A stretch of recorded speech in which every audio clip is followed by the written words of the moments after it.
আপনারাই তো দেখতে পাচ্ছেন যে রাস্তায় জল জমে আছে।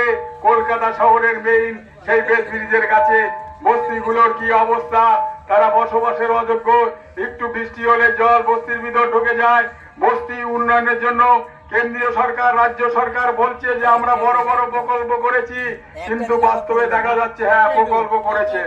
সেই প্রকল্পগুলো থেকে দেখা যাচ্ছে যে 100 কোটি টাকা যদি স্যাংশন হয়, তার 50 কোটি টাকা পার্টি ফান্ডে চলে যায় এই তৃণমূলের এবং নেতা নেত্রীদের। এবং দেখা যায় যে আর যে 50 কোটি টাকা থাকে তার 25 কোটি টাকা এই সূচবাদকদের দিতে হয়, তারপরে 25 কোটি টাকার কাজ হয়। তাহলে কিভাবে এই কাজগুলো আমরা করতে পারবো? তাই বন্ধুগণ, আমরা চাই যে কেন্দ্রে একটা বিকল্প সরকার গঠন করতে। সেই সরকারের বামপন্থীরা থাকবে, কংগ্রেস থাকবে এবং বিভিন্ন রাজনৈতিক দল থাকবে।